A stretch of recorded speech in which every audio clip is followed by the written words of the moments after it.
Live from Studio 3K in Rockefeller Center, you're watching Sports Final on NBC for New York. Here's your host, Bruce Beck. The college basketball national championship game is later tonight in Minneapolis, and it should be a defensive tussle between Virginia and Texas Tech. If we have the drama we saw on Saturday, it should be an unbelievable title game. And we are thrilled to preview the game tonight with Kevin Willard, the head coach of Seton Hall, who has led the Pirates to the big dance 4 straight years, and our resident analyst on Sports Final, Vin Parisi of Fox Sports and SNY. And we invite you to get out your devices and go to NBCNewYork.com/soundoff to play along with Vin, Kevin, and me during our interactive Sound Off segment in just a few moments. Kevin, I know you have a lot going on. We'll get to that later. First, let's talk about the national semifinals. What'd you think of the ball games? I thought it was 2 great basketball games. I really did. I know everyone wants high pace, high scoring, but when you look at the fact that the way the games were played, the physicality, the execution down the stretch by coaches, and most importantly the players, I thought it was 2 great games. Did you think it was compelling, Vin? Well, it was compelling, and just as compelling, I'm pumped to be sitting next to the Big East Coach of the Year, in my opinion, and many others' opinions. Unfortunately, I didn't have a vote, Coach.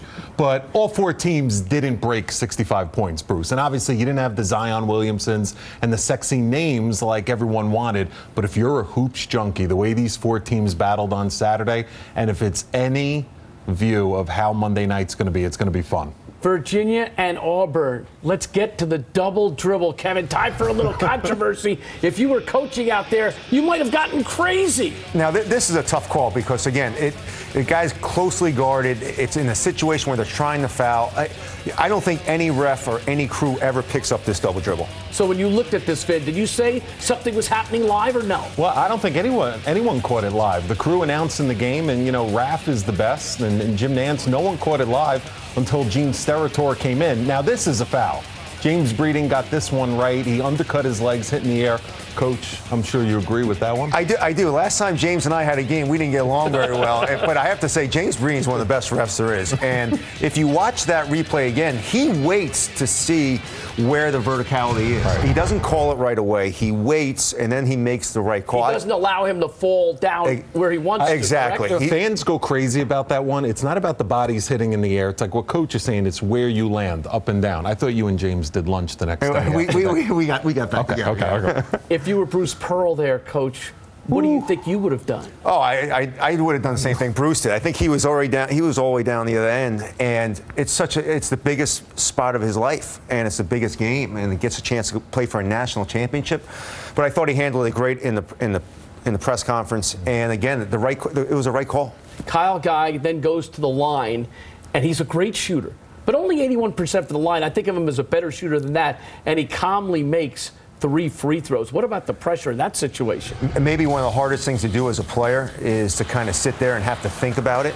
I mean, this shot right here, everyone forgets about the fact that was a big 3 because he made 6 points in about 7 seconds. I mean, it was unbelievable. You don't think that they can do it, but to step up in this situation, it just shows you what type of character the kid has. Vin, your whole life you think about something like this as a ball player. He got the opportunity, and he knocked it down. And Coach had, experiences like this growing up as a ball player. I get to talk about it, but, for Kyle Guy, DeAndre Hunter, and all of these big plays, I think they're in this position to play Monday night because of the point guard, Ty Jerome. The way this kid's played, local product at Iona Prep the last 2 games, has been fantastic. And remember, when he picked up that silly foul, the 4th, and went to the bench, that's when Auburn went on that 9-0 run. Kevin, when you think of the story with Virginia, losing as a #1 seed, the first ever to do so, getting beat by a #16 seed, coming back the next year and getting to the national championship game, what does that say about Tony Bennett and the program? Well, I think it shows you the way Tony Bennett handled the loss last year, I thought was what put them on this path. He accepted the loss, and he challenged his team going forward, and I think that's what really kind of gave this team inspiration. I think it shows a lot about Tony, the type of person he is, and the type of program he runs. Vinny, did you pick Texas Tech to be in this final game? No, I didn't. But, Bruce, you remember on Selection Sunday, I picked Virginia to cut down the Okay, that's nets. fair. And you've been harassing me for 2 years with my picks. How did Texas Tech get here? Well, just smothering defense. And, I mean, what Chris Beard has done with this club, the fact that they lost 4 starters from an Elite 8 team a year ago, and he got veteran experience, and he's now back with a chance to win it all.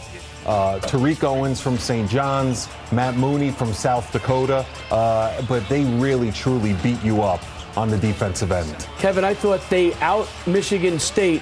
Yeah, that's hard to do. And again, we played against Texas Tech 2 years ago in the Garden, and it was a defense that I had never seen. Their intensity, the way they switch out into passing lanes, their active hands, deflections. If you're going up and you don't see them, and you don't see them in conference, you don't know what to run. If you have to play them against one game, Chris Beard is as good as it gets right now defensively. They held Michigan State to 31% shooting. That's hard to do. It is, but again, I just think it's their mantra. It is what they're all about, and their length and their activeness. It's really impressive. And again, when you don't see that all year long, and now all of a sudden you have to go up against it in a one game, it's really hard. And think about this, though, Bruce. They're not here without the kid Matt Mooney, the 23-year-old point guard, because Culver only finished with 10 points. Midway through the second half, he hits 3 straight threes and gives them that 13-point cushion, and the whole game swung after that. All right, Kevin, Virginia Tech was interested in you as their head coach. You decided to stay at Seton Hall. Why? You know, Bruce, it was a really hard decision, actually, but it came down to be an easy decision. I have a great team with a great group of kids who I love being around. And when you have a group of kids that you enjoy coaching, that enjoy being with you, it's one of those things that you don't want to walk away from. And that's, as simple as it sounds, that's really what it came down to. You have a good group coming back, don't you? I do. You know, we had a big 7'1" center sitting out from Florida State who's tremendous. Our guard plays back. You know, we have sophomores coming, juniors. It's just one of those things. And again, I love being at Seton Hall. It's a family atmosphere. I have a great athletic director in Pat Lyons. And obviously, it's a special place to be, and I enjoy being there. And what Coach has been able to do, which I think speaks volumes, is a lot of times you see a strong recruiting class come together and they peak. And when they won the Big East Championship in 2016, but now it's 4 straight tournaments, it's 4 straight 20-win seasons, and they have that consistency now at the top, like Jay Wright and Villanova. Pirate fans very lucky that this man is their leader. Kevin, what about Miles Powell? How do you keep him at Seton Hall for another year? Well, the plan's not to. I mean, we entered him in the draft for a reason. And, you know, whether he gets drafted or not, our goal, Miles and I sat down and said, you know, okay, let's go through the draft process. The NCAA and the NBA has made it a great process now. You can go out there and see and get evaluation from NBA teams. Go get NBA workouts. You can get, the NBA is going to tell Miles, okay, you're either ready or this is what you need to come back and work on to make it. He still has to make a decision in late May, correct? Yeah, we have all the way up to late May, which is great. And again, we're going to take all the information, we're going to take everything, and we're going to make the best decision for Miles Powell. Do you expect him to be back?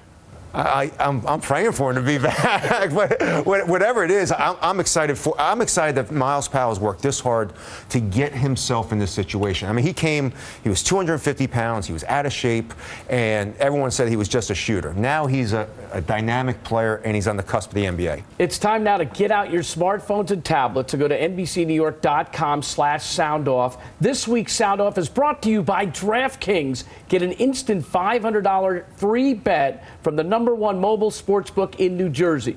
Vin, Kevin, tonight we have just one important question. Who will win the national championship? Who will cut down the nets on Monday night? Coach, you go first. I'm going Texas Tech just because they're an Under Armour school. They've been good. You know, I'm going brand loyalty, and I just think it's going to be I think it's going to be an exciting game. I can't wait to it, but I'm going with Texas Tech. Vin? I think Virginia is going to control tempo. I think it's going to be a rock fight, first one to 60. I think Ty Jerome's going to control the game when the ball is in their hands. Tony Bennett's going to use the shot clock. I think they're going to have a little bit more offense than Texas Tech. I take Virginia 64-60, Coach. I'm picking Virginia. I think it's just a great story. What a way to end last year to this year. Tony Bennett and company win it. Kevin, we're glad you're here. We wish you the best. Thanks for coming in tonight. Bruce, thanks for having me. It's great being here. You were amazing this whole stretch. Best night yet. Thanks to Vin Parisi for joining us the last 4 weeks of providing terrific commentary, and to Kevin Willard, who has led Seton Hall to 4 straight 20-win seasons and 4 straight NCAA tournament appearances. And Seton Hall fans have to be thrilled that Kevin is here to lead the Pirates for years to come.